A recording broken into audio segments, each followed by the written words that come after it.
앞으로의 시대가 되게 험난합니다. 요즘은 장사하는 가게들 다들 이제 손님이 없다고 난립니다. 뭐 먹고 살아야 되나 라고 생각할 정도로 지금 장사가 되게 안 된다고 얘기하는데요. 이게 이제 어제 오늘 내일 정도의 일이 아니라 앞으로 꽤 오랫동안 이게 지속된다라는 겁니다. 결국 장사에서 돈 못 벌면 이제 폐업할 수밖에 없는 거고, 이제 빚 못 갚아서 허덕이게 되는 거고 몰락하게 되는 거죠.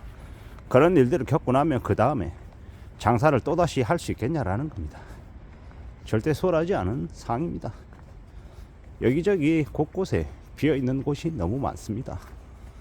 제가 이제 다니는 이제 회사가 강남구 신사동 가로수길이 있는데요.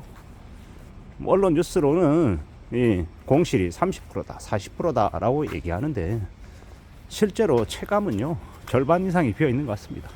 그리고 더 문제는 이제 사람들이 유동인구가 엄청 많이 줄었어요.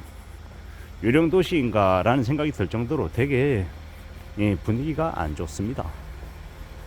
그냥 저는 이제 그곳에서 그냥 생활하는 이제 사람으로 그냥 분위기가 안 좋다 이 정도지만, 거기에서 장사하시는 분들은요 아마 하루하루가 피가 마르고 되게 아마 걱정이 많을 겁니다.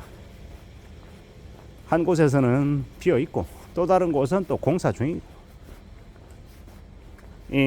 폐업하고 공실로 비어 있는 곳들은 늘어나고 또 다른 곳은 새로 입점하기도 하고, 참 이게 뭔가라는 생각이 들죠. 참 아이러니합니다.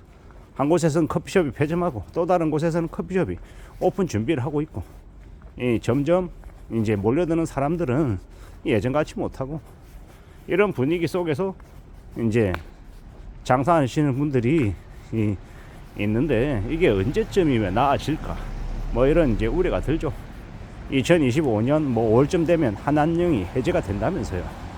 그러면 중국 관광객들이 좀 더 와서 좀 복구가 될까 뭐 이런 생각들은 하는데, 뭐 전체적으로 봤을 때는 쉽사리 회복될 것 같지 않습니다.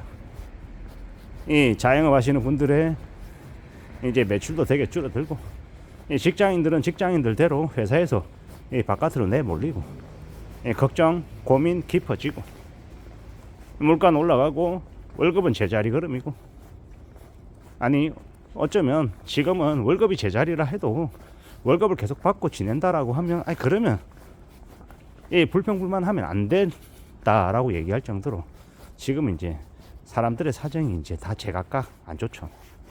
그러는 중에 우린 살아가고 있는 거고, 아마 많은 사람들이 예전에 비해서는 이 자신감을 잃고 살아가게 될 거다라는 말들을 주변에서 많이 합니다. 벌써 위축이 돼서 움츠러들어서 그런 자신감을 내보일 수 없는 이들이 많죠. 그게 지금의 상황입니다. 이런 우려, 이런 염려, 이런 고민들이 지금 현재 우리 주변에 많이 이제 확산이 되어 있는데요. 결국은 이게 오래 간다라는 거, 쉽게 바뀌지 않는다라는 거, 그게 좀 더 이제 고민스러운 부분인 것 같습니다.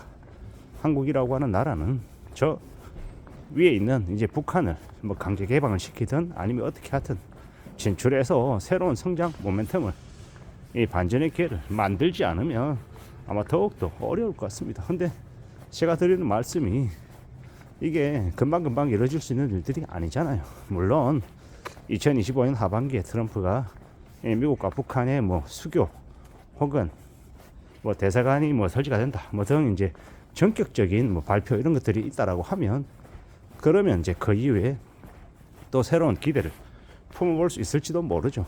근데 그런 것들은 좀 너무 이제 좀 상식선을 좀 넘어서는 그런 모습들이기 때문에 지금 뭐 그런 것만 기다리고 있을 수는 없는 거고, 지금 현재 상황에서 어떻게든 좀 먹고 살 국민이 헤쳐나갈 뭐 대책 마련 이런 것들을 해야 되는데 그러기가 좀 어려운 것 같습니다.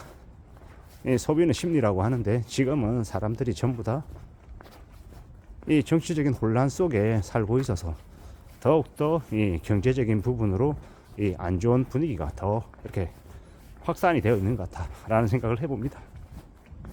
미국 트럼프의 관세 폭탄, 무역전쟁의 가장 피해국이 될 나라가 한국이라고 얘기하는데, 한국은 지금 정치적인 리더십도 경제적인 리더십도 보이지 않는 되게 이 첩첩산중이죠. 헤쳐나갈 가능성, 희망, 기대 이런 것들을 좀 품기가 어려운 게 지금이다라고 봅니다. 개개인들이 각자 도생해야 된다, 버텨야 된다, 견뎌야 된다라고 얘기하는데 이 개인의 이 행동들, 개인의 이 마음가짐만으로 충분하지 않을 것 같은데요. 아무쪼록 하루 빨리 우리 주변을 이렇게 우리 주변에 이렇게 흘러가는 기류나 분위기 이런 것들이 좀 나아지면 좋겠는데 좀 그래도 괜찮아져야 될 텐데 뭐 이런 생각들을 자꾸 하게 됩니다.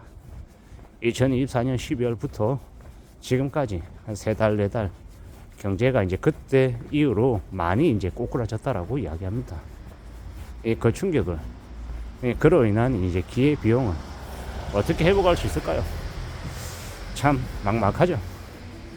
저는 이제 개인적으로 주식시장에 상법 개정을 통한 이 서학개미들 다시 이제 되돌아오게 하고 주가 부양해서 사람들이 주식 시의 차익 보고 배당 많이 받고 해서 돈을 벌었다라는 혹은 투자로 인한 수익이 많이 늘어났다라는 그런 분위기를 좀 만드는 쪽으로 가야 그래야 한국의 경제가 다시 되살아날 수 있는 모멘텀이 되지 않을까라고 생각합니다. 그거 말고는 지금은 기댈 데가 없는 것 같습니다.